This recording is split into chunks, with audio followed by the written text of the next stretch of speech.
Well, one big thing that we've alluded to here is focusing more on a set of behaviors and changing those behaviors throughout the year rather than that specific outcome in itself. Even if even if that's what's at the back of our minds, that alone can't really work as a goal to work towards for a number of reasons. So, again, just using something like, again, just picking a common one like, I'm going to lose X amount of pounds throughout the year.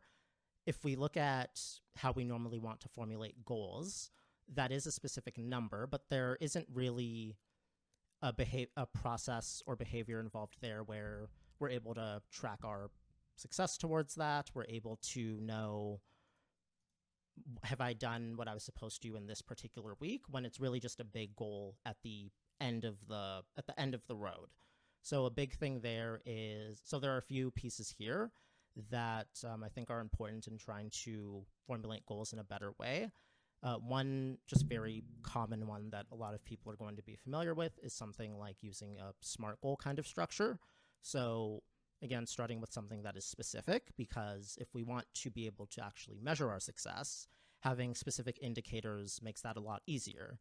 If I know that I was supposed to, let's say, do an exercise for this particular week, or do a certain workout this particular week 3 times, it's pretty easy to know if I've achieved that for this particular week.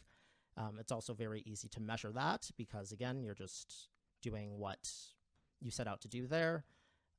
In terms of the goal also being measurable, that can include not just in terms of what you did during the week, but some kind of, like if, let's say, you're running a certain, you're doing like minutes of physical activity in a week, like that's something you can measure. We also want to be setting goals that are realistic and attainable, where we don't want to set ourselves up for failure in the year. We want to do something that is truly realistic for us, but at the same time is something that's challenging. So not too easy, but not something that's completely unrealistic. And we also want to have a specific timeline for our goals. So that is not just, of course, with the New Year's resolution being wanting to be completed over the course of a year, we probably also want to break that down into smaller periods so that we know if we've done something that we need for that particular week or that particular month, and just we're trying to set smaller milestones along the way, so it's not really just at the end of the process.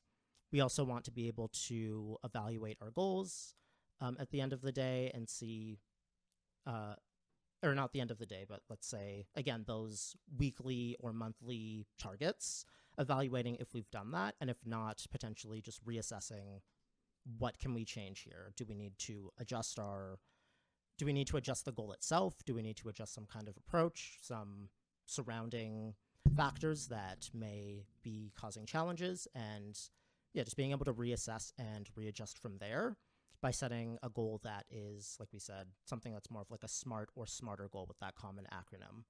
Something we spoke about earlier was also just choosing goals that are very important to you rather than someone else or something that's based in common marketing.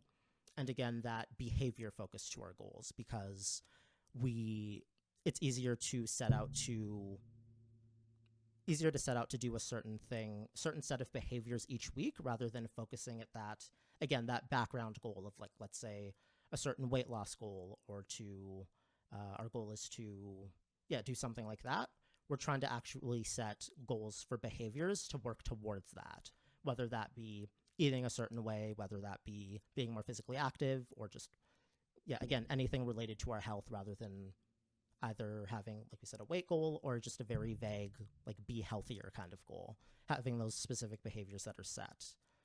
Another very important thing that I'd like to add to this as well is focusing on more approach-based goals where we are working towards doing something rather than working to avoid something or to not do something.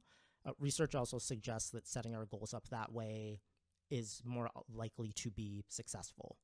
So I think those are some key starting points when it comes to trying to set ourselves up for success when we are trying to set up these goals.